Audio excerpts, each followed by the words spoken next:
Alright guys, we're back with another waiver wire video so I can help you find the best and most important players to add to your teams. And this is a big week if you need a starting pitcher. We got two huge prospect call-ups, someone off the injured list, and a breakout that really needs our attention, plus a few bats who I've been very impressed by lately. But before we get started, if you guys are not already, please subscribe to the channel, drop the video a like, sound off in the comments. Remember, memberships are open if you guys want personalized advice about your fantasy teams, and, of course, thank you to PrizePicks for sponsoring today's video. Plus, if you guys are new here, I put this video out every single week, and it starts with a big list of 5 players that I'm going to do an in-depth player profile about, plus breakout sections afterwards for if you guys play in shallow leagues, if you guys play in deep leagues, minor leaguers or injured players to stash, a closer report, and players you can drop. But the first pitcher on the big list this week, someone I'm very excited to talk about, David Sandlin, starting pitcher from the Chicago White Sox. Just had an electric debut against the Twins a few days ago, going 6 innings, allowing 1 hit, 1 earned run, no walks, and 4 strikeouts. And funny enough,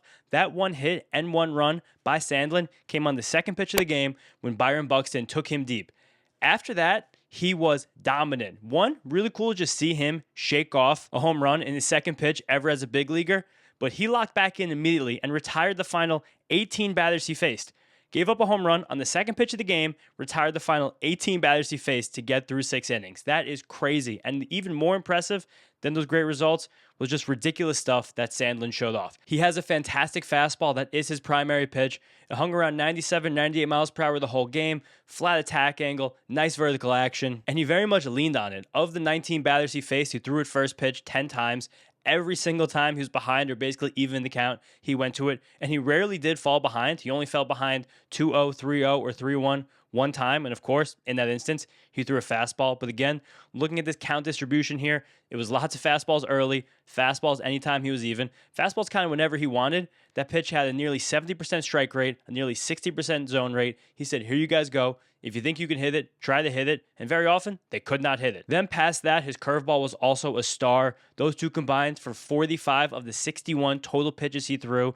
Those two also combined for 5 of the 7 whiffs he induced. And the third time around the order, when the hitters have seen that fastball a lot, Sandlin went curveball after curveball after curveball to get himself through that 6th inning. And if you haven't been able to figure out yet, Sandlin is very much a power pitcher, and with being such a power pitcher, of course, he has a power curveball. It sits about 83 miles per hour with more of a tighter movement profile than most of the other curveballs we see around the league. And with being more of a tight mover, he was not afraid to throw that pitch in the zone and get called strikes with it. Also, very happy to throw that pitch below the zone and get chases with it. Overall, those 2 pitches can make him a very successful major league starting pitcher, and past that, he flashed what looked like a very solid cutter, a nice changeup, both to lefties, and then also he showed off a nice little sinker sweeper combination for the righties. And I think there's legit potential on all of those pitches, truthfully. And just to reiterate, after that solo home run to Byron Buxton, he got the next 18 consecutive batters out, and he did so on 59 pitches. That's disgusting efficiency. That's incredible confidence from a pitcher in their major league debut to throw that many pitches in the zone, just attack professional hitters. And Sandlin did that. I want to shout out one of my Twitter friends, Prospect Tilt, for this amazing nickname he gave Sandlin, Baby Harvey, for being a power pitcher who pounds his zone with fastballs and has that power curve to play off it. Kind of love that nickname. Going to use that. Also going to link Prospect Tilt stuff down there in the description. Also very funny about Sandlin's path to the major leagues. He was part of 2 very funny trades over the last few years. Just this past February, the Red Sox traded Sandlin to the White Sox as part of their salary dump of Jordan Hicks, who, if you guys remember, the Red Sox grabbed in the famous Rafael Devers trade. Also, the Red Sox acquired Sandlin from the Royals for reliever John Schreiber, just a regular middle reliever when Sandlin was still an A-ball. Even before Sandlin got drafted, he started out at junior college, then pitched 1 great year at Oklahoma. I think it was like an 11th round pick or something like that. Even debuting at 25 years old with this stuff, the guy's a dog, and I think he's sticking in this White Sox rotation for a long time with Noah Schultz on the IL. To me, this is a must-add player. But now quickly, before we get to the next player on the big list, a word from today's sponsor. PrizePicks, America's #1 sports picks app. And if you guys are not on PrizePicks yet, here's why you should be. First up, the app is super simple to use. You just pick more or less on a few player stats, lock your lineup, that's it, you're in. No complicated strategies, no confusing interfaces. It is just you, your sports knowledge, and your picks. And we have a huge Game 7 in the Western Conference Finals coming up this Saturday. Pumped for that one. Thunder versus Spurs. Winner gets the Knicks in the NBA Finals, plus tons of MLB action every single day. And remember, if you guys want to see every lineup I play in real time, follow me on the app with my username right down there. But the best part, if you're a new Prize Picks users, you can get $50 worth of lineups just for signing up for your first $5 lineup. Make sure you click the link in my description and sign up with the promo code HMA. That's HMA with the promo code in my description for $50 worth of lineups just for playing your first $5 lineup. And Prize Picks is available in most states like California, Texas, Florida, New York, of course. Let's go Knicks. So download the Prize Picks app, use promo code HMA, and please, guys, only do so if you know you can play responsibly. All right, next up on the big list is Gage Jump, starting pitcher on the Athletics. Another starting pitcher debut this past week with just a wicked fastball. And if you guys have been here since the offseason, you may remember me profiling Jump on my top 10 prospects who would debut this season video. And look at that, he debuted before June, so good call by me. But in Jump's debut, his stuff was much more impressive than his results. In that start at home against the Mariners, he threw 5 innings, gave up 4 earned runs, 9 hits, it's a lot of hits, with 1 walk and 5 strikeouts. Also, it's a very funny juxtaposition to Sandlin's debut, because when Sandlin gave up that home run on the second pitch of his game, Jump actually struck out the first batter he faced and then kind of got the struggles going after that. But again, leave the result aside. In one start, in a horrible park to pitch in, Sacramento, and let's focus on the stuff, because the stuff is nasty. A fastball that jumps out of his hand, thank you, with a flat attack angle, tons of vertical action, and sits 96, 97 miles per hour from the left side. That's not a joke. Very, very, very few pitchers, starting pitchers in the league, can match that level of velocity. And I think this will be a whiff pitch for him at the top of the zone, and it has enough life and showed that a little bit in this first start to even be a chase pitch for him above the zone. And then besides that fastball, he has a really nice array of breaking stuff. In the past, he's used a curveball much more than his 2 slider options. He was doing so at least this year in the minor leagues and last year in the minor leagues. But here he leaned much more on that tight slider, which again, I was a little surprised by, but it was really nasty. So it made sense to watch him keep going back to that. But just look, this year at AAA, basically the usage of his curveball and that slider were even against right-handed batters. Then this start, again, not a huge sample. He threw 9 sliders and 4 curveballs. But again, maybe just because he had much better feel for that slider. He even threw more changeups, though, than those curveballs to righties, which I was surprised by. But again, it may have just been something that wasn't really working for him in the bullpen before the game, or it may be something the major league coaches have identified and told him to shift away from. We see that happen a lot of times when pitchers make the jump from the upper minors to the majors. Sometimes if their curveball is too big and loopy, and Jump does have a pretty big mover with 2-plane movement, hitters can just see it out of the hand more easily than minor league hitters. So again, maybe that was just an adjustment. He also has this nice sweeper he threw a little bit to the lefties. All in all, this is a really, really nice repertoire for a guy who moved through the minor leagues very quickly, only drafted 2 years ago out of LSU. Last year was his first professional season, one of the biggest prospect risers just across the whole league last season in general, and now already in the major leagues and kind of being thrust into what's becoming a playoff run for the A's, especially for a team that needs starting pitching. I think Jump can deliver that to them, but I will caution us in fantasy baseball, just because of how difficult Sacramento is to pitch in. I'm still adding Jump in every 12-team league, but he's a guy I'm more keeping as my bench streamer, because I'm probably going to be very reluctant to ever pitch him at home unless we see a bit of a dominant stretch from him over the next month. But still, to me, in a 12-team league, you got to get him on your roster. Next up, the only hitter on the big list this week, it's Curtis Mead, third baseman. I think he's also eligible at first, possibly even second in some leagues, from the Washington Nationals. And this is a big moment for Mead. This is a post-type prospect who I loved a lot when he was coming up through the Rays system, who's finally gotten his way into consistent playing time and is now hitting really, really well in response to that. And again, the consistent playing time is the big thing for Mead, because when he was brought into this organization, I think like right at the beginning of the season, he was more of a lefty masher for them, just kind of coming to the lineup, mixing time around the infield, and coming off the bench when lefties were on the mound. But Brady House was sent down to the minor leagues, who was the Nationals' regular third baseman for the first month and a half, 8 weeks of the season. And since House was sent down to the minor leagues, Mead has started 8 of 9 games at third base. He's also started 4 in a row, entering play on Friday, and that's against a mix of righties and lefties, where I told you again, his role early on was lefty masher. And now that he's starting against the righties as well, and still ripping the ball, I think that's a great sign for Mead. And again, you see the stats above, they're very nice. That started out as him really only facing lefties. But now he's been playing so much that his plate appearances against lefties and righties have wound up totally even. And he still even stayed hot despite losing that most of the time platoon advantage, because we love a platoon advantage. We all do. And Mead was always a bit of a mercurial prospect, because despite a really, really steady profile, he was just one of those guys that had really weird swing mechanics. And we're seeing more swing changes with him over the last few years because of how many different organizations he's been a part of. Now with the Nationals, he has the shortest swing he's ever had as a Major League Baseball player, but still has plus bat speed. On top of that, he's more open than he's been in any of the last few seasons. So again, tiny little changes from a new organization, And whatever the Nationals are doing with him, it's definitely working. His baseball savant page is beautiful right now. With that, he's more than doubled his previous career high barrel rate. His hard hit rate is way up as well. And with both of those, his strikeouts are down, his walks are up. Something is happening with Curtis Mead right now. Some of the plate discipline stuff below I don't super love, especially with how passive he is right now compared to the rest of his career. While it's helped him stop chasing balls out of the strike zone, he's swinging far less often at pitches in the strike zone, but still having a high contact rate. So again, we'll see how this all levels out. We'll see how pitchers now adjust to Curtis Mead after he's finally found this success. But everything from this profile is great to me. The former high-end prospect with the good playing time, with an organization that seems like they're doing a lot of good developmental things very quickly. I really like this right now, especially from a guy who's available almost across the board, who you can use in a lot of different spots on your team. Two more guys on the big list. First, though, Troy Melton, starting pitcher on the Tigers. And Troy Melton, this is the hipster fantasy baseball analyst's favorite guy in the league. He's been mine for years. I loved watching his coming out party during the playoffs last year. Hated to see him get injured, but really, what's not to love with Troy Melton? Fastball that sits 96 miles per hour with a very deep array of secondary pitches off of it. And his season debut was really nice this past week. Went 5 2/3 innings with 1 earned, 2 hits, 3 walks, 3 strikeouts against the Orioles. But also, I will tell you guys, I am recording this on Thursday night. Melton is pitching on Friday night against the White Sox, so fingers crossed, doesn't make me look bad for putting him on the big list this week. But just going through the stuff from that Orioles game, there's so much to be encouraged about. Again, that fastball is very nice. Sits 96, located super well at the top of the zone, accounted for 5 of his 7 whiffs in that start against Baltimore. He has this really nice tight slider too that he's not afraid to throw against hitters from each side of the plate. Also a really good splitter, but in that start against the Orioles, he commanded it very poorly. I think that did hurt him a lot because that splitter is a put-away pitch for him. So without having that put-away pitch, that's how he got into deeper pitch counts, walked too many batters, and couldn't strike guys out as much as we would like.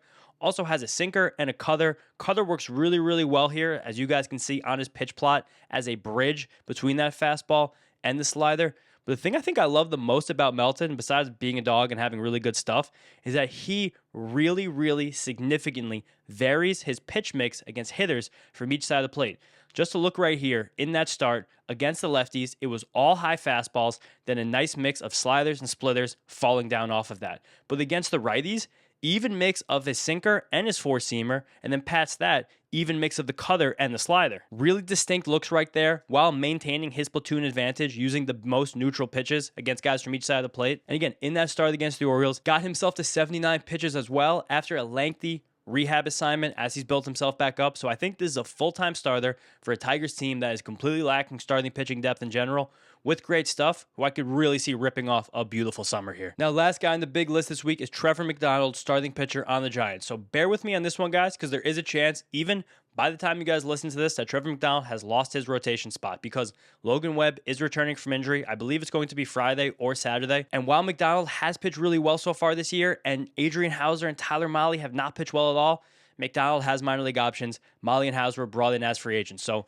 let's all hope a little bit, say a little prayer that justice prevails and McDonald sticks in this rotation, because this guy's stuff is amazing. And if he sticks in this rotation in that ballpark with his stuff, I think he's another guy who can just have an amazing stretch of a few months of pitching here. He was the featured pitcher on the last video I put out in the channel using data, doing a little screen share through my Fangraphs and Baseball Savant, basically nightly progression, trying to find breakout pitchers. If you guys want to watch that, the link is in the description. But McDonald has a demon sinker with tons of drop that forces tons of ground balls. His over 61% ground ball rate is the 4th highest in any pitcher in baseball so far this season. Plus, he has a really nice slider that he's made a nice adjustment to between last season and this season, adding 3 extra inches of glove side break on that while maintaining that same 86-mile-an-hour velocity, which is a great spot for a slider with that much movement. And I think a big reason he got that extra glove side movement on that is by slightly dropping his arm angle, unlocking a little bit more horizontal movement, and the pitch is great. It's got nearly 40% whiff rate against righties this year. That,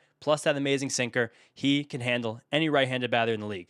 The issue right now is a little bit against lefties. That slider is not as good against them. He kind of shies away from it, and his changeup has really flashed against them, forcing a 45% whiff rate so far, but at the same time, it's gotten eviscerated whenever hitters put their bat on the ball. So I'd still say right now that McDonald's a bit of a work in progress. I'm going to keep his profile brief here because, again, he might go down to the minor leagues, which would honestly crush me. But also more development on that changeup, better command in general. Even though he has a very low walk rate, that's because he's able to pound the zone with that sinker whenever he gets into trouble. But I think the command on the secondaries can both definitely be refined, especially if he can find a way to put that slider on the back foot or make sure he's burying this changeup more often so it doesn't sit in the heart of the plate so often. Also, maybe a cutter coming in. He throws it once in a while that could bridge the sinker and the slider could be great too. But if he sticks in this rotation, if the Giants do the right thing, he's great, and I'm trying to add him in every league just in case that works out. But now, guys, that's the end of the big list this week. But like I told you at the top, now are the breakout sections to help you in any league you might be in. Starting off the shallow league, these are players not rostered enough in ESPN leagues. Starting out with Brent Rooker and Tyler Soderstrom. My guys from the Athletics, really struggling so far this season, but I think they're both starting to turn it on a little bit in a 10-team league. I want these guys on my team if they're available. Casey Schmidt has had a huge breakout season for the Giants, and he's eligible basically every single position on the field. I want to get him in my squad. Same with Willie Adames. He started off super cold. He did the same thing last year. He's been blazing hot over the last 2 weeks or so. Good guy to have in a 12-team league, maybe as a middle infield utility guy if you need help at shortstop right now. Michael Soroka has gotten his ERA somehow back down to 3.2, despite having like an 8 or a 10 earned run start from a few weeks ago, maybe like a month ago at this point. He's a really good pitcher. Want him. Michael Busch, again, ice cold out of the gate. One of the hottest hitters in baseball over the last 2 weeks. Somehow he's only 40% rostered. Trent Grisham, similarly, probably needs to be a slightly deeper league because he's not starting against all lefties, definitely not leading off against the lefties, but really putting his bat in the ball over the last week or so. Reed Detmers, 20%. Jared Jones, 18%. I don't understand this at all. I have no conception of why this would be true. I know Detmers has an ugly ERA, but we've seen the top end from Reed Detmers, especially with that 14 strikeout game he just had. And Jared Jones, off the injured list. The last time we saw Jared Jones pitch, he was one of the most electric starters in all of baseball. These guys should be rostered in every single 10-team league. Stash them on your bench if you don't trust them start by start. These are elite streamers. And then Jake Berger, good power threat, just kind of flying under the radar in Texas. Next up, we have the closer report. And I know this guy's not available in any leagues, but I want to give a quick shout out to Cade Smith, who has 13 saves with an ERA, I think around like 1.5 and a whip about 0.8 over his last 30 days. 13 saves in 30 days is nutty stuff. Cade Smith, elite fantasy closer. Jacob Latz, shout him out last week. Want to shout him out again. He is a full-time closer in Texas. Stuff is really nice from the left side. Big shout out to Paul Sewald. Paul Sewald has dramatically changed the course of the Diamondback season. Just kind of showing up out of nowhere. I think we all kind of thought he was done. Steadying that closer role for what we thought was going to be, was still kind of is a bad bullpen, but we thought it could have been like a cataclysmically bad bullpen. He's been really valuable to our fantasy teams as well. Looks like Jeff Hoffman is back to siphoning off some saves from Louis Varland. Tyler Rogers just got a save for the Blue Jays, but their last 4 save opportunities before that was an alternation. I don't know if that's a word. Alternation? I don't even know why it's a word. It was alternating between Hoffman and Louis Varland. So keep an eye there. Kind of ruins both of their value in shallow leagues, but in deep leagues or saves and hold leagues, still want to hold both of them. Gregory Soto has received 5 consecutive save opportunities for the Pirates. He is the absolute no-doubt closer there. And if he falters, I think it won't even go back to Dennis Santana. I think we'll honestly go to Mason Montgomery because of how gross he's been this year.